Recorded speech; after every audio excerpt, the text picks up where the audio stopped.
Good morning, friend. This is your friend Pankaj Kumar, English educationist, your mentor, guide, and English grammar specialist. मैं आज की video में बात कर रहा हूँ पिछले वीडियोस का ये नेक्स्ट हो वीडियोज होगा। पिछले वीडियोस का एक कंटिन्यूएशन होगा। पिछले वीडियो में मैंने बात किया था आर्टिकल ग्रामर के चैप्टर को, और उसमें हम लोगों ने ये समझा कि आर्टिकल का कंसेप्ट क्या होता है। बिना रूल नियम पढ़े हुए, बिना स्ट्रक्चर जाने हुए कि हम आर्टिकल को किस तरह से अपने आप को कंसीव कर सकते हैं डेटे में।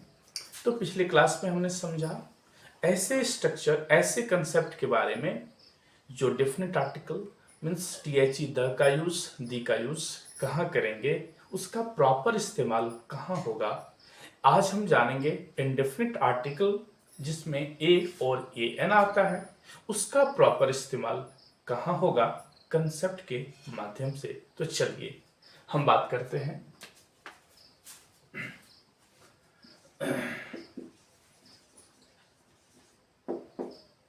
आर्टिकल में से इंडेफिनिट आर्टिकल को। इंडेफिनिट आर्टिकल को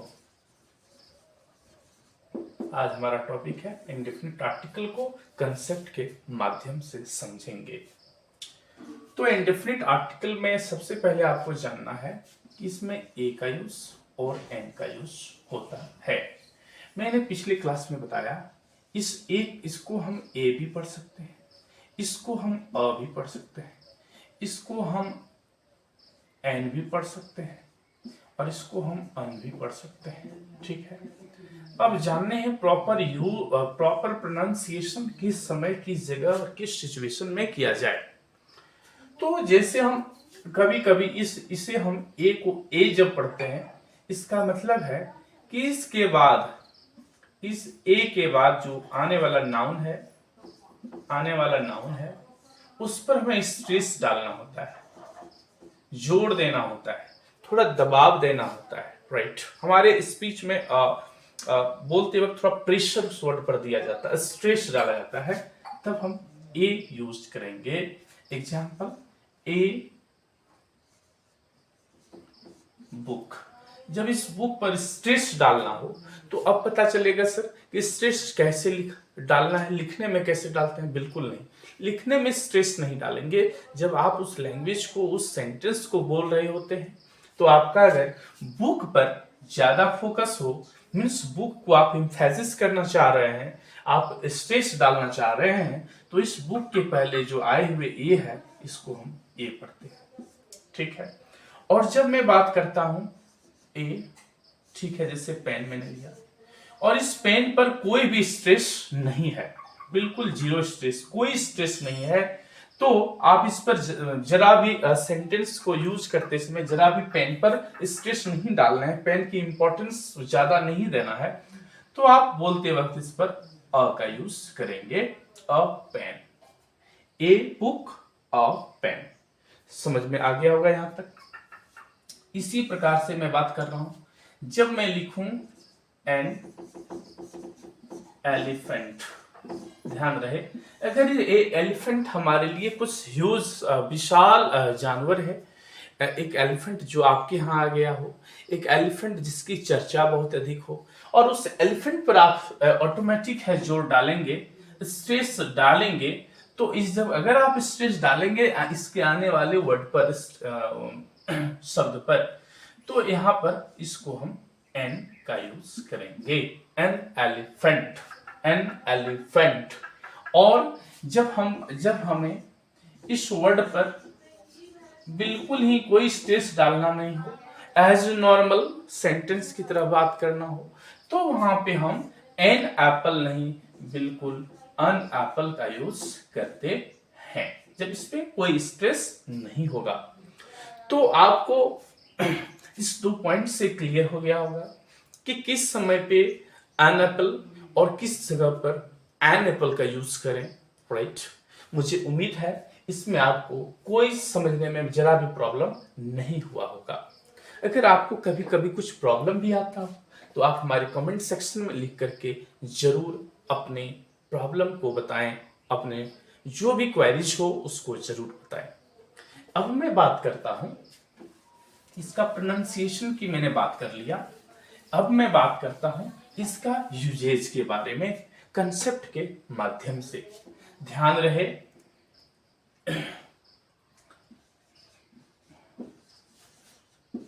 मैं फिर से concept number one, rule number one नहीं, कंसेप्ट नंबर वन इसलिए यूज करूंगा क्योंकि मैं इसे रूल और नियम की तरह नहीं आपको सिखाऊंगा, मैं आपको बिल्कुल ही समझ आप में विकसित करूंगा। तो ध्यान देना है, जैसे एक स्पीकर है और एक ऑडियंस है, ठीक है। ये स्पीकर हो गया, ये ऑडियंस हो गया, इसे लिसनर भी कर सकते हैं, इसे रीडर भी कर सकते हैं, ठीक है। और ये स्पीकर हो गया, ये कहने वाला हो गया। अगर स्पीकर किसी नाउन को जान रहा है, जैसे कि यूज करते हैं, मान लीजिए अगर ये यूज कर रहे हैं, मान लीजिए कोई भी वर्ड, जैसे डॉक्टर, ठीक है, तो ये स्पीकर यूज करेगा डॉक्टर, ये डॉक्टर, और क्या कर सकता है, ये स्पीकर यूज करेगा, मैंने पिछले वीडियो में आपको बताया, द डॉक्टर, जब ये दोनों का सिग्नल क्लियर हो।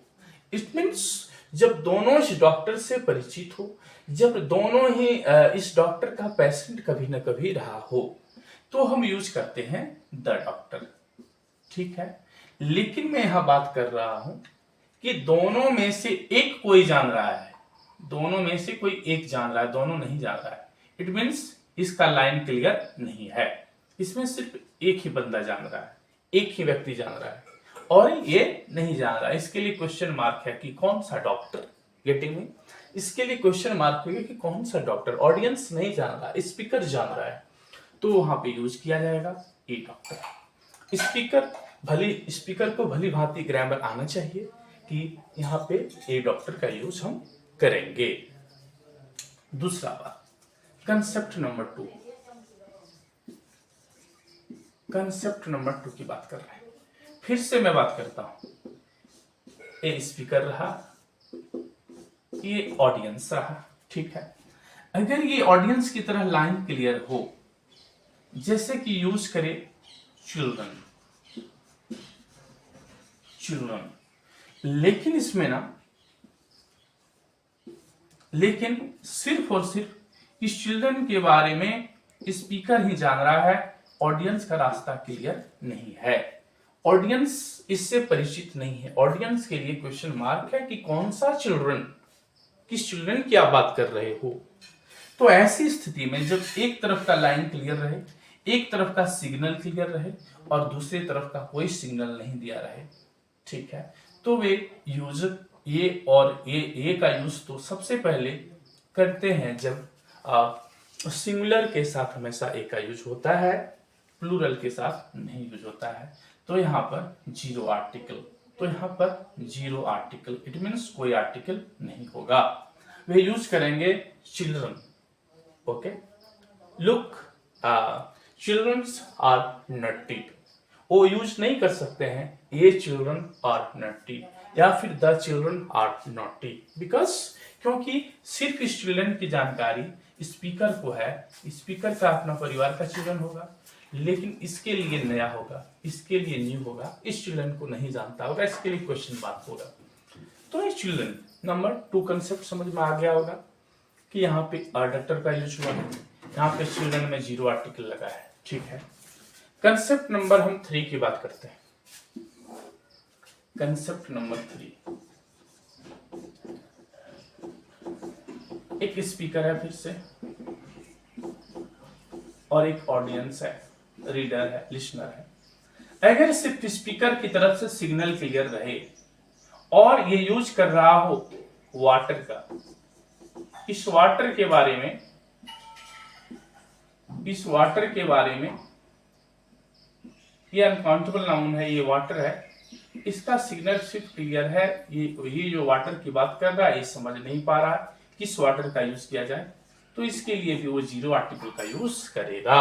इसका मतलब है ऑडियंस की तरफ से इस पर कोई फर्क नहीं पड़ने वाला है। ऑडियंस इस वाटर से परिचित हो या ना हो, लेकिन जब ऑडियंस भी परिचित रहता हो तब यहाँ पे द वाटर का यूज किया जाता है।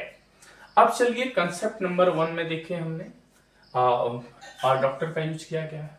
कंसेप्ट नंबर 2 में देखें जीरो आर्टिकल चिल्ड्रन का यूज किया गया है। कंसेप्ट नंबर 3 में देखें जीरो आर्टिकल वाटर का यूज किया गया है।